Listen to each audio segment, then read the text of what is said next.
30 years ago this month, a strange event took place in the Swiss Alps in the Great St. Bernard Pass. Outside the monks' hospice, they found a man wandering lost in the snow. He was delirious. He didn't know who he was or where he was from, and all he could do was recite or incant this strange phrase that the monks tried to transcribe. Esau, not them, Isaiah, Isave ignore Tobiah. What did it mean?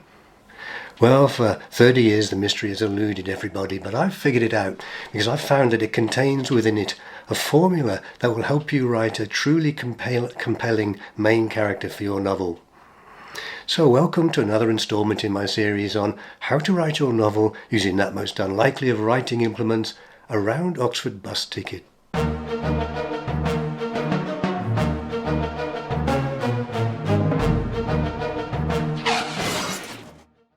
At first sight, the phrase looks religious, doesn't it? Esau, Isaiah, Tobiah, all Old Testament figures. But in truth, the meaning lies deeper. And to understand it, we need to consider a literary technique known as the ghost. And for some inspiration, we're going to take the bus to St. Giles and then walk over to this place, the King's Arms pub, where Graham Greene used to drink.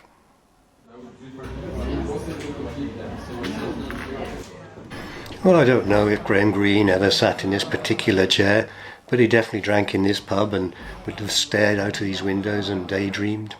The ghost is the incident or thing from the past that haunts the main character and holds him back from achieving happiness in the present. Graham Greene's last novel, The Power and the Glory, features a perfect example of a ghost. It tells the story of a Catholic priest in Mexico, in the state of Tabasco, at a time when the government are persecuting Catholic priests and the church. The main character is known as the Whiskey Priest, and he's on the run. And he's haunted by doubts about his religion. And one thing in particular haunts him. He once fathered a child. And the knowledge of this overshadows everything he does. To understand the function of the ghost, we need a rudimentary definition of a story. And to me, a story is a journey that a character makes from an inferior version of himself to a superior one. He starts off the story with his life messed up in some way, dysfunctional, and in the course of the story, this is remedied. There are in fact two journeys: the external journey through the landscape of the story, the action, the events, the quest for the grail. And this is accompanied by an internal journey across the landscape of the heart, in which the wound on the soul is healed and the character achieves psychological growth. To illustrate the process, consider these 2 pages from Charles Dickens' A Christmas Carol. One from the beginning and one from the end. Scrooge, a squeezing, wrenching, grasping, scraping, clutching, covetous old sinner, heart. "I don't know what to do," cried Scrooge, laughing and crying in the same breath. "I am as light as a feather. I am as happy as an angel. I am as merry as a schoolboy. I am as giddy as a drunken man." Well, it's quite a transformation, isn't it? During the course of the story, Scrooge is visited by 3 real ghosts, if ghosts can be real. But I'm not talking about that sort of ghost. I'm talking about a metaphorical one. Did Scrooge have one? Yes, I think he did. There was a woman in his past called Belle, with whom he was in love and engaged to be married. But he rejected her and pursued wealth instead of love, and ended up the bitter, miserable, twisted old miser that we know. That's not absolutely essential that a character has a ghost. Plenty of characters start off flawed, and it's not explained why. But I think it's very, very sort of satisfying to bake into the story the explanation for why the character is the way he is. And when you start looking for ghosts, you find them everywhere. If that plane leaves the ground and you're not with them, you'll regret it. Maybe not today, maybe not tomorrow, but soon and for the rest of your life. But what about us? We'll always have Paris. We didn't.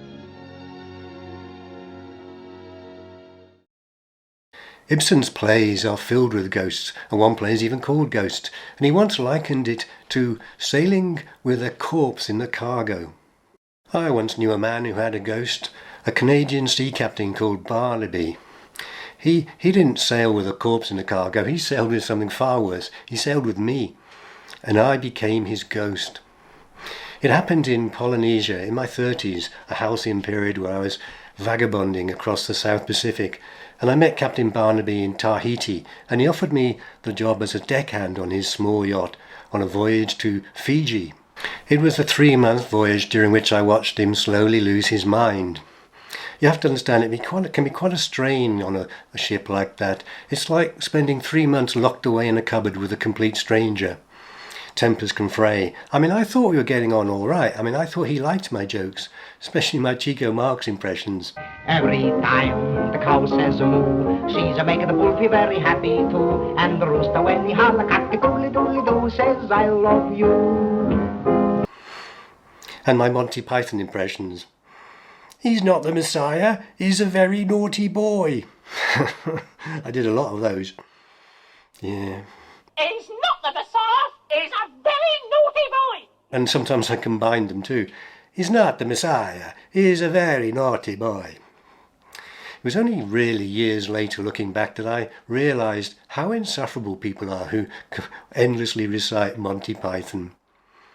And I basically caused him to lose his mind during those 3 months. His pain finally erupted into full-on madness somewhere off the coast of Tonga, in a dramatic incident in which I saved his life. And he said, when I did, he looked at me and said the most remarkable, most extraordinary thing a man has ever said. And I'll tell you what it was after this short commercial break. There is a story that when Mother Teresa died, she opened her eyes in a beautiful garden, and a voice told her that in reward for all her good works, she could have anything her heart desired. And she said she wanted nothing. And the voice insisted, you must have a secret desire. And she said, no, really. And he said, go on, have anything you like. Whereupon she said, well, actually, I've always wanted to direct a movie. Well, her wish was granted.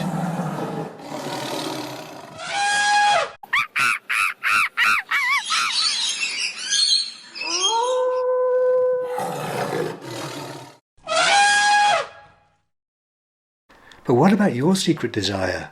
Are you going to wait all your life to start writing that novel you've always dreamed of? Download Gateway to Narnia, my free 10-part email course on how to write your first novel, and start today. The link is in the description below. So there we were, anchored off a place called Niafu, and Captain Barnaby was trying to fix the motor for the outboard motor for his dinghy. And he had a big drum of petrol next to him. And suddenly flames appeared, and it was clear that within half a second the big drum would go up and engulf the entire yacht in a fireball, killing us both. So obviously the only sensible thing to do would be for me to jump in the sea and save my own life. But I didn't. I leapt into the galley and tore the fire extinguisher down, turned it on, handed it to him already gushing. He trained it on the flames, and they went out.